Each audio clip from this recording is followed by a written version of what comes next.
Hello, everyone, and welcome back to Common Sense Crypto channel. As with you always, this is Rich doing another video today on XRP. So I hope you're all having a wonderful day today, wherever you are in this great world. We're going to talk about XRP. I'm going to start with this. SEC charges Bittrex crypto exchange for violating federal laws. SEC Chair Gary Gensler said that today's action yet again makes plain that the crypto market suffers from a lack of regulatory compliance, not a lack of regulatory clarity. As alleged in our complaint, Bittrex and issuers that it worked with knew the rules that applied to them but went to great lengths to evade them by directly issuer applicants to scrub offering materials of information indicating that certain crypto assets were securities. Now, one of those assets were algo. We'll talk more about that in a minute. So, yep, to correct a long series of abuses, I'm introducing legislation that removes the chairman of the SEC and replaces the role with an executive director that reports to the board where authority resides. Former chairs of the SEC are ineligible. That comes from Warren Davidson. It looks like they're starting to crack down on the SEC. Now, this comes from Hester Pierce. Today's commission tells entrepreneurs trying to do new things in our markets to come in and register. When entrepreneurs find they cannot, the Commission dismisses the possibilities of making practical adjustments to our registration framework to help entrepreneurs register, and instead rewards their good faith with an enforcement action. Today's Commission treats the notice and comment rulemaking process not as a conversation, but as a threat. And that's exactly what's going on. She summed it up in that one sentence because people come in and they talk to the SEC. If you're fully transparent, you get hit with a lawsuit. If you're shady, or maybe you have some sort of ties to political power, you get a free pass. Or maybe if you're tied to the banks, you get a free pass as well. Gary Gensler has been promoting Algorand for years. Now that the SEC ruled Algorand a security, is he going to get hit with the same $1.26 million fine he gave to Kim Kardashian? You know what's really funny about this? When I first bought into Algorand, I remember watching a video from Gary Gensler talking about Algo. But back then, everything around Gary Gensler looked like he loved crypto. That's why people hailed him when he was becoming the head of the SEC. But he did the same thing with XRP that he did with Algo. You could use blockchain, but you need a bridge currency in between. And that bridge could be a stable value that's backed by the US dollar or the euro, or it could be a currency like Ripple has as an alternative. You see how he was so pro XRP and pro Ripple back then? That's why people were really hyped up about him taking over at the SEC. Breaking: the SEC has granted conservative investors the authority to investigate claims of systematic political and religious discrimination against customers by PayPal. Go woke, go broke. Now, remember when PayPal wanted to charge that $2,500 fee if you said the wrong things on social media? I'm glad that the SEC is allowing them to probe into PayPal's, discrimination allegations. Hopefully they take down PayPal somehow, some way, or hit them with a massive fine because what they were doing is absolutely wrong. Cardano, ADA joins XRP as traditional investors activate bull mode. So we see digital asset investment products experienced a surge in inflows last week, with a total of $114 million flowing in. According to a recent report from CoinShares, this marked the fourth consecutive week of inflows, bringing the total amount to $345 million. The strong inflows are a testament to improving sentiment towards the asset class. Bitcoin continued to be the primary focus for investors, with inflows of $104 million. However, there was also a bullish trend towards XRP, as an additional $100,000 in funds were registered last week. This brought the total inflows for XRP this year to $3 million. One unexpected development was the sudden interest in Cardano investment products. Inflows oriented to Cardano reached a $100,000 mark last week as well. Now, I sold my ADA because I didn't agree with Charles. when that whole thing was going on around XRP. I'm not saying that Cardano isn't a good investment. I just don't feel like they have the leadership that they deserve over there.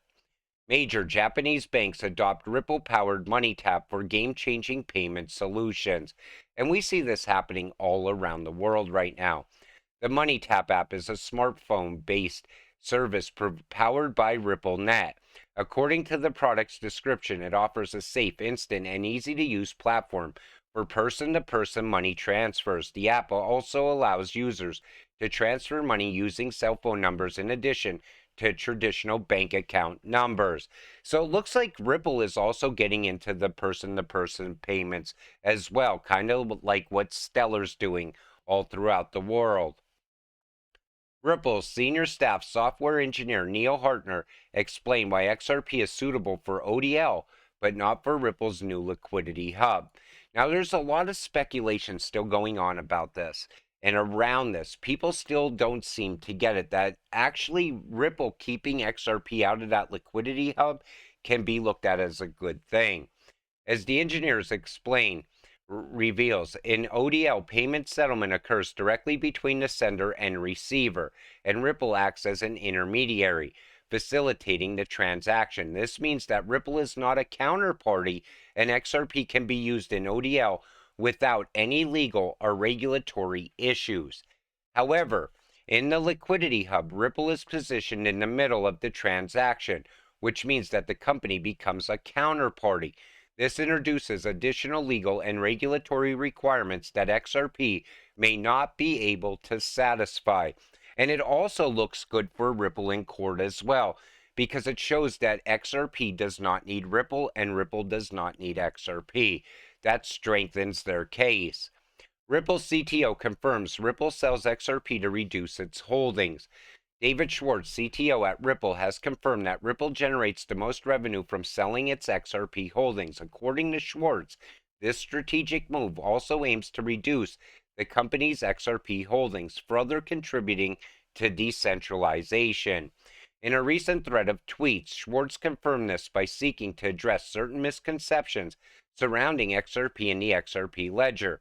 A statement alleged that Ripple still actively sells its XRP holdings, and these sales account for 98% of the Silicon Valley firm's revenue.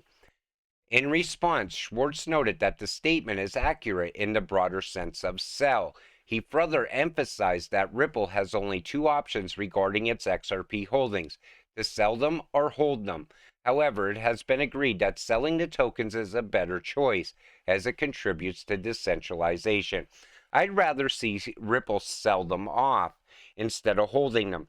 Get them out there in the market. Maybe some banks will buy them up, putting more demand on XRP. Coins.ph supports Bank of America, Citibank, JP Morgan, along with 75 others via Ripple ODL. Prominent Philippines-based cryptocurrency exchange Coins.ph has continued to leverage Ripple's ODL service for cross-border payments and settlements. Since Coins.ph partnered with Ripple to use ODL for cross-border settlements, the cryptocurrency exchange has added support for top payment outlets worldwide. Currently, Coins.ph supports more than 75 payment outlets through Ripple's ODL solution. I'm actually surprised that you see JP Morgan Chase on here. And then you see Deutsche Bank, HSBC, ING, Citibank, Bank of America. You know, this tells you that once this case wraps up, a lot of U.S. banks are already ready. They already have the plumbing put in place to use XRP for on-demand liquidity. We're getting there little by little. Boom, MasterCard and Ripple partner Fable FinTech team up for cross-border payments. Over the years, Ripple and MasterCard partnership speculation has been very frequent due to press releases like this one. Many of Ripple's customers have teamed up with MasterCard in relation to international payments. In fact, at Ripple Swell London 2022 event, Jorn Lambert, MasterCard's chief digital officer, was a key speaker at the event, which definitely adds fuel to the fire in Ripple MasterCard speculation discussion. So it's not Ripple directly, but it's partners of Ripple partnering up with MasterCard. And you know they're utilizing RippleNet, which most likely they'll end up using XRP at some point as well. We'll probably get those announcements later on. But that's also very big because MasterCard handles more than 60 currencies and over 100 markets, covering 90% of the world's population. XRP to $10. $100 is a conservative bet. If Ripple wins their case versus the SEC, the very dynamic of economies worldwide will change. Mass adoption will come fast, and hyperinflation will hit countries that don't adapt fast enough. We've seen it with Argentina, we've seen it with Zimbabwe, and we'll continue to see it with other notable governments worldwide as the US dollar's dominance continues to be put into question. It's only a matter of time. Now, I feel that the US dollar is slowly breaking down as country after country breaks away from it. And that's going to continue to happen. It's irreversible. But as that happens, at some point, I still feel the US is going to embrace Ripple and XRP. We're going to fall into that liquidity crisis at some point. It's definitely going to happen. But everything looks very good around Ripple right now. And that case for Ripple winning is only getting stronger every day. But $100 is definitely going to happen at some point for XRP as well. It just determines who's still going to be holding once we get there. A lot of people are going to sell at $10. Other people are going to sell $20, $30 along the way. $50 is going to be a big mark. A lot of people will probably get out at that point, depending on how much XRP they hold. But if you can hold long enough, you could get to much higher prices because I don't think $100 is the stopping point on XRP. I think it's going to go much higher over time. But with that said, I'm going to wrap up this video. I want to thank you all for watching. I appreciate all of you watching my videos. We'll see you in the next one. Have a great night.